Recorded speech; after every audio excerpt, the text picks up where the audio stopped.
ក៏ដូចថានឹកចម្លែកទៅកណាបានសុំ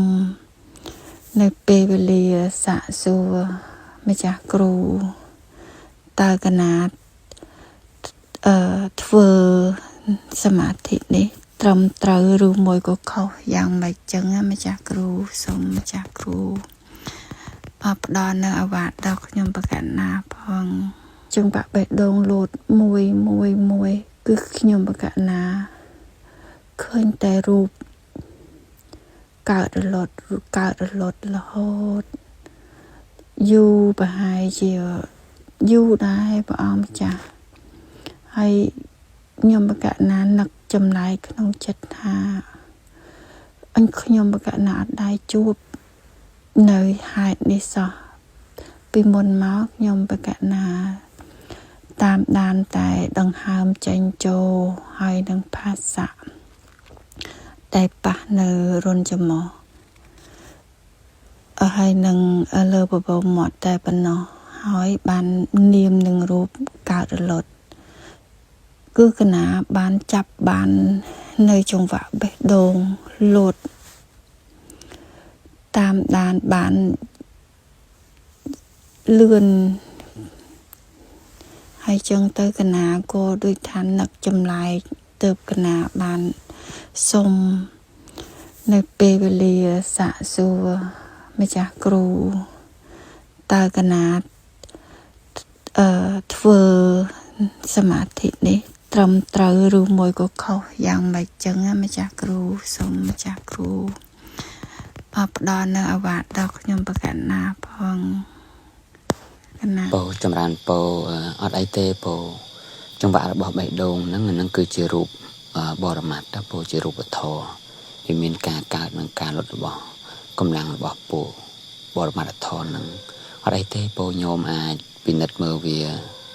សាកល្បងពិនិត្យមើល3ផ្នែកក៏បានដែរពោបើសិនជាចិត្តរបស់ញោមពិនិត្យមើលភាសាឲ្យមានកម្លាំងញោមស្រឡឹង3ផ្នែកផ្នែកយើងកាត់ផ្នែកលើផ្នែកកណ្ដាលនិងផ្នែកខាងក្រោមញោមពិនិត្យមើលផ្នែកខាងលើពីត្រឹមចុងសក់ត្រឹមចុងសក់រហូតដល់ត្រឹមកចង្កាណាញោមពិនិត្យមើលស្រឡឹងម្ដុំនិងបើមានអ្វីកើតឡើងនៅផ្ទៃនោះញោមពិនិត្យដល់ចិត្តឧបេក្ខាអ្វីដែលវាកើតទោះបីជាវាក្តៅវាត្រជាក់វារឹងវាទន់វាញយអីហ្នឹងខ្ញុំអាចពិនិត្យមើលដល់ចិត្តឧបេក្ខាកំណត់ដឹងថាអ្វីកើតឡើងសុទ្ធតែជារូបបើភាពឈឺចុកចាប់ហើយភាពសុខស្ងប់កើតឡើងតាមផ្លូវកាយនិងផ្លូវចិត្តនិងខ្ញុំកំណត់ថាជានាមហើយស្ថិតនៅក្នុងចិត្តឧបេក្ខាផ្នែកខាងលើនឹងមួយសបកប្រហែលជា5នាទីបន្ទាប់មកទៀតខ្ញុំស្រឡឹងចុះពីត្រឹមកមកត្រឹមចង្កេះបូករួមទាំងចង្វាក់បេះដូងនឹងដែរខ្ញុំស្រឡឹងមើលបើកន្លែងបេះដូងមានចលនាអ្វីកើតរូបបរមត្តនិងរូបធម៌នឹងកើតអ្វីខ្ញុំស្ថិតនៅក្នុងឧបេក្ខាមើលដល់ចិត្តឧបេក្ខាកំណត់ដឹងការកើតនិងការលុតរបស់ពួករូបហ្នឹងបើវាមានក្តៅមានត្រជាក់មានរឹងមានទន់មានញយនិងកម្រើកផ្នែកណាមួយនៅលើកាយផ្នែកកណ្ដាលពោពីត្រឹមកដល់ត្រឹមចង្កេះហ្នឹងខ្ញុំក៏ពិនិត្យមើលប្រហែលជា5នាទីបើមានអ្វីកើតឡើងក៏ខ្ញុំស្ថិតនៅក្នុងចិត្តឧបេក្ខាកំណត់ដឹងថានោះជារូប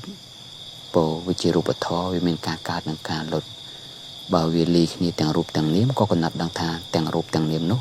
វាជាសង្ខារធម៌វាមានការកើតនិងការលុតជាធម្មតាហើយស្ថិតនៅក្នុងចិត្តឧបេក្ខាប្រហែលជាជាប់5នាទីពីហើយខ្ញុំបន្តទៅស្រឡឹងចុះក្រោមពីចង្កេះដល់ចុងជើងរួមគ្នាផ្នែកខាងក្រោមពោខ្ញុំស្រឡឹង5នាទីទៀតដល់ចិត្តឧបេក្ខាខ្ញុំពិនិត្យមើលបើមានអ្វីកើតឡើងនៅផ្នែកនោះក៏ខ្ញុំស្ថិតនៅក្នុងចិត្តឧបេក្ខាទោះបីជារូបក្តីនាមក្តីដែលវាកើតឡើងនៅក្នុងផ្នែកកាយខាងក្រោមនោះខ្ញុំក៏កំណត់ដឹងថារូបនេះក្តីនាមនេះក្តីដែលកើតឡើងក៏វាត្រឹមតែជាសង្ខារធម៌កើតហើយក៏អស់ទៅជាធម្មតាប៉ុណ្ណោះក្នុងឧបេក្ខាយល់ពីភាពមិនទៀងរបស់សង្ខារធម៌ហ្នឹងតែប៉ុណ្្នឹងទេខ្ញុំអាចពិសាលបងបែបហ្នឹងបានប៉ុណ្ណាពោចម្រើនពោប៉ុន្តែនេះជាវិធីបង្រៀនសង្ខេបទេពោតែបើសិនជាញោមមានឱកាសពេលដែលញោមបានមកចូលវគ្គនៅចុងខែ9នេះហើយខ្ញុំនឹងបានរៀនពិស្ដារយ៉ាងលម្អិត7ថ្ងៃខ្ញុំនឹងចេះហើយខ្ញុំត្រឡប់ទៅអូស្ត្រាលីទៅប្រទេសខ្ញុំវិញខ្ញុំនឹងបានសប្បាយចិត្តដោយការរស់នៅជាមួយធម៌គឺរូបបរមត្តហើយនឹងនាមបរមត្តគឺរូបហើយនឹងនាមនេះពោសត្វធុធេរៈសូមត្រេកអរសេចក្តីចិត្តថ្លាដែលកើតអំពីចិត្តបរិសុទ្ធដែលញោមមានសទ្ធាហើយពោញោមនៅទីដ៏ឆ្ងាយប៉ុន្តែញោមមានចិត្តថ្លាហើយចំពោះពធ ហើយញោមនឹងបានឃើញថតរបស់ព្រះរាជាយ៉ាងពិតនៅក្នុងចិត្តហ្នឹងពោសាធុសាធុ ខ្ញុំក្រាបថ្វាយបង្គំម្ចាស់គ្រូពីចម្ងាយកណាបានស្ដាប់សង្ឃដីការបស់ព្រះអង្គឲ្យពិនិត្យមើលភាសាមានកម្លាំងហើយក៏កណាចាប់ផ្ដើមពិនិត្យមើលផ្នែកខាងលើពីចុងសក់រហូតដល់ត្រឹមកកណាបានជួបតែភាពប្រសិទ្ធនៅនឹងគល់សក់ហើយកណាក៏គិតថាជាភាសាអោនចិត្តទៅឧបេក្ខាហើយក៏គិតពីត្រឹមកទៅចង្កេះកណាបានជួបរូបកើតច្រើនរូបកើតរលត់ហើយបាននាមកើតហើយរលត់តិចជាងរូបកើតហើយកណាក៏បានបង្អោនទៅឧបេក្ខាទៀតហើយមកកណាក៏ចាប់ពីចង្កេះទៅផ្នែកខាងក្រោមដល់ពេលអញ្ចឹងកណាជួបនឹងរូបកើតយ៉ាងច្រើនកើតរលត់ហើយបាននាមចាប់ដើមកើត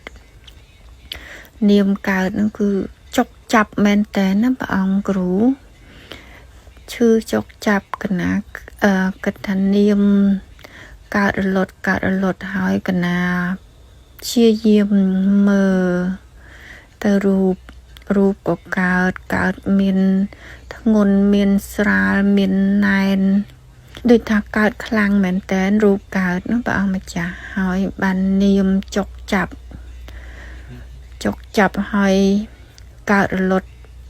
ឈឺចុករយកណាបានពិនិត្យមើលចុះឡើងរូបនឹងនាមកើតរលត់ហើយក៏បង្អោនទៅឧបេក្ខាអនុឡោមពីលើផ្នែកខាងលើម្ដងទៀតបាន2 ដងម្ចាស់គ្រូប៉ុន្តែនាមនឹងរូបកើតខ្លាំងជាងគឺផ្នែកខាងក្រោមម្ចាស់គ្រូហើយចឹងទៅកណាក៏បង្អោនទៅឧបេក្ខាហើយពេលដែលកណាលាវភ្នែនគឺបានរយៈពេល1 ម៉ោងម្ចាស់គ្រូណាអរគុណម្ចាស់គ្រូពេលដែលកណាបដិបត្តិតាមម្ចាស់គ្រូដែលឲ្យអាវាតកណានេះគឺកណាដូចថាពេលដែលកណាធ្វើគឺធ្វើបដិបត្តិតាមដាននាមនឹងរូបនឹងបានតែមួយសា2សា3សាម្ចាស់គ្រូដល់ពេលកណាលាមកភ្នែនបាន1 ម៉ោងជាងហើយដូចពេលវេលានោះដូចឆាប់លះម្ចាស់គ្រូពុសាធុមេរៀនរបស់ញោមនៅច្រើនទៀតពោប៉ុន្តែញោមរៀនប៉ុណ្ណឹងខ្ញុំចាប់ផ្ដើមយល់ចិត្តខ្លះហើយពោពេលដែលញោមបានមករៀនពេញ7 ថ្ងៃញោមនឹងយល់អំពីពួកកលាបៈរូបដ៏ច្រើនពោផ្នែកខាងលើពីចុងសក់ដល់ត្រឹមចង្កាហ្នឹងមានក្រុមកលាបៈដ៏ច្រើនមានចក្ខុកលាបៈមានកាយមានសោតៈមានខៀនអ្នកមានជីវហាយពោមានក្រុមពួកកលាបៈច្រើនដែលយើងទៅរៀនណាពោពួករូបហ្នឹងមានតែច្រើនពោនៅក្នុងផ្នែកខាងលើពីត្រឹមសក់ដល់មកដល់ចង្កាពីត្រឹមចង្កាមកដល់ចង្កេះហ្នឹងក៏មានកលាបៈដ៏ច្រើនពោហើយមានពីចង្កេះមកចុងជើងហ្នឹងក៏មានកលាបៈដ៏ច្រើនទៀតពួករូបកលាបៈពោហើយនឹងពួកនាមហ្នឹងយើងដែលទៅរៀនជាមួយបរមត្ថធននាមរូបហ្នឹងច្រើនអញ្ចឹងខ្ញុំមករៀន7 ថ្ងៃខ្ញុំនឹងយល់ពោអាត្មានឹងមករៀនខ្ញុំបែបសង្ខេបនិងពិស្ដាខ្ញុំបកណាសូមគោរពព្រះអង្គគ្រូពីចម្ងាយជារៀងរាល់ថ្ងៃខ្ញុំបកណាបានបដិបត្តិមេរៀនពីមេរៀនទី2ដល់ទី18ជារៀងរាល់ថ្ងៃហើយខ្ញុំបកណាយុគមិញនេះបានបដិបត្តិមេរៀនមួយរយៈនេះពី3 ថ្ងៃនេះគឺខ្ញុំបកណាចាប់ដើមមានព្រឺនៅលើរូបជួននៅដៃជួននៅខ្លួនជួននៅក្បាលប៉ុន្តែដោយយុគមិញនេះខ្ញុំបកណាចាប់ដើមព្រឺពេញពីក្បាលចុះមកចុងជើងរហូតព្រះអង្គហើយពេលនោះចាប់ដើមដល់មេរៀនទី6ពេលដែលបដិបត្តិទៅដល់ចុងជើង ម្រាមជើងមេជើងខាងស្ដាំចាប់ដើមថាដាច់ម្រាមជើងនឹងចេញទៅហើយមានស្អីទេចេញទៅតាមម្រាមជើងនឹងដែរព្រះអង្គដល់ពេលហើយសັບឡើងក៏កើតចិត្តមួយថារបស់មិនទៀងឲ្យទៅក៏ទៅចោះដល់ស្រាប់តែពេលបន្តទៀតខ្ញុំបកណាអស់មេរៀនទៀតក៏ដល់ស្មាខាងឆ្វេងនៅនឹងដៃក៏ឃើញតែឆ្អឹងពីមុនកណាបានឃើញឆ្អឹងប៉ុន្តែ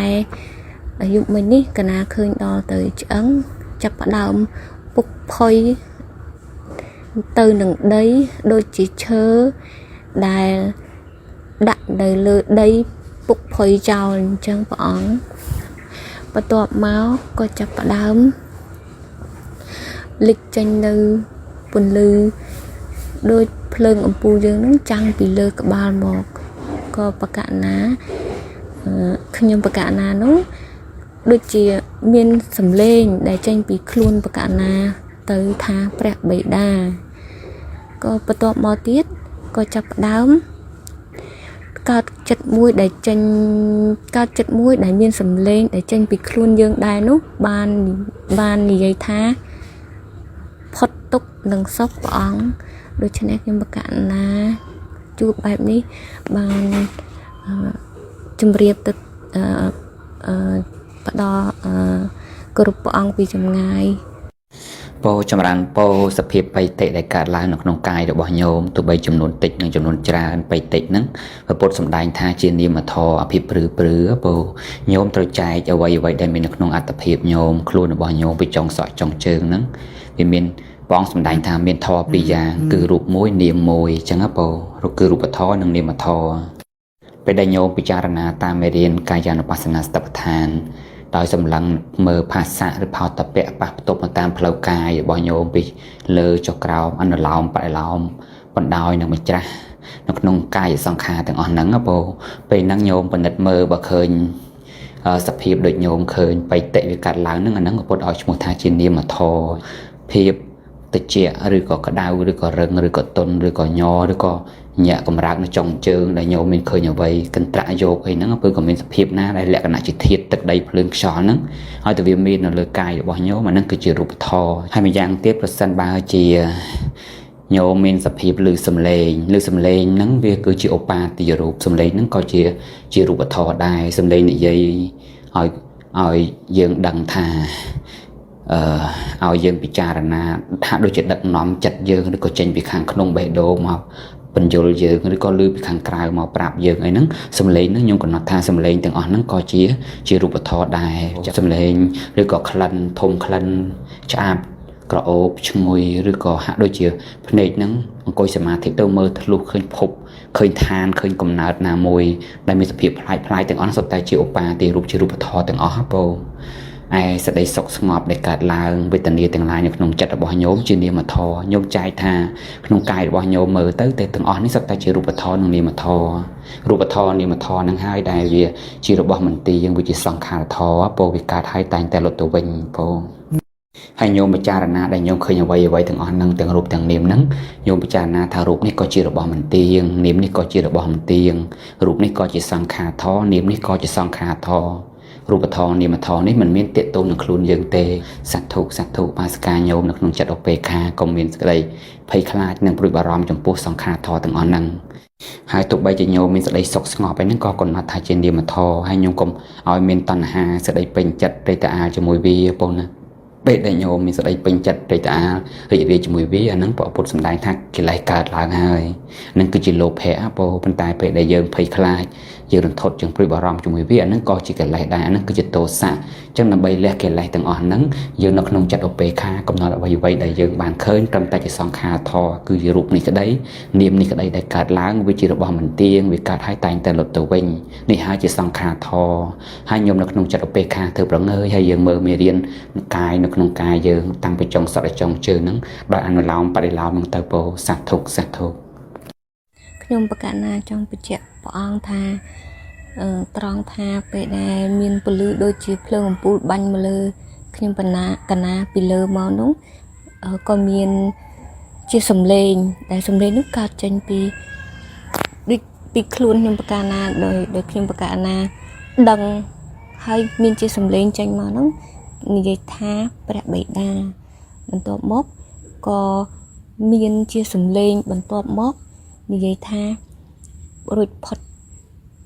ទុកនឹងសុខព្រះអង្គ ពោចម្រើនពោសំឡេងហ្នឹងគឺជារូបធម៌ជាឧបាទារូបសំឡេងហ្នឹងញោមកំណត់ធ្វើទុកក្នុងចិត្តថាសំឡេងទាំងអស់ហ្នឹងមិនលើសំឡេងបែបណាក៏ដោយជាព្រះបិតាសំឡេងព្រះពុទ្ធសំឡេងព្រះធម៌សំឡេងព្រះសង្ឃសំឡេងឮគេសំដែងធម៌សំឡេងដូចជាព្រះពុទ្ធសំដែងធម៌ឬក៏សំឡេងដូចជាព្រះសង្ឃសំដែងធម៌ឬក៏សំឡេងដូចជាអមនុស្សឬក៏សំឡេងដូចជាសត្វផ្សេងឬក៏ឮសំឡេងអ្វីផ្សេងឲ្យតែជាសំឡេងជាក្លិនទាំងអស់ហ្នឹងសុទ្ធតែជាពួករូបធម៌ហើយពោញោមកំណត់ថារូបនេះជារបស់មិនទៀងក៏រូបនេះគឺសង្ខារធម៌នឹងឯងពោជារបស់មិនទៀងសង្ខារធម៌ទាំងអស់នេះកើតហើយសង្ខារធម៌នេះតែងលុតទៅវិញជាធម្មតាសង្ខារធម៌នេះ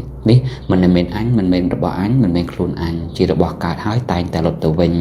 ខ្ញុំយល់អំពីភាពការកើតនិងការលុតរបស់សង្ខារធម៌នឹងយល់ថាវាជារបស់មិនទៀងតែប៉ុណ្្នឹងទៅខ្ញុំនៅក្នុងចិត្តឧបេក្ខាដែលមិនចាំបាច់យកសំឡេងនឹងមកគិតច្រើនទេពោសត្វធុពោសត្វធុគ្រូសូមជូនពរឲ្យញោមសប្បុរសទាំងអស់គ្នាទាំងប្រុសទាំងស្រីពុទ្ធបរិស័ទអ្នកមានសេចក្តីចេតនាប្រាថ្នាមានដំណើរចិញ្ចាក់ទុកអំពីវត្តដាក់តាមផ្លូវកាយានុបស្សនាសតិប្បដ្ឋាននេះសូមឲ្យញាតិញោមបានឃើញច្បាស់នៅការកើតលុតរបស់សង្ខារដែលអាចឆ្លងផុតរបស់ភូមិបានហើយបានឃើញច្បាស់នៅព្រះនិព្វានក្នុងការខាងមុខនៅក្នុងចិត្តនេះយ៉ាងប្រកបពុទ្ធសាធុ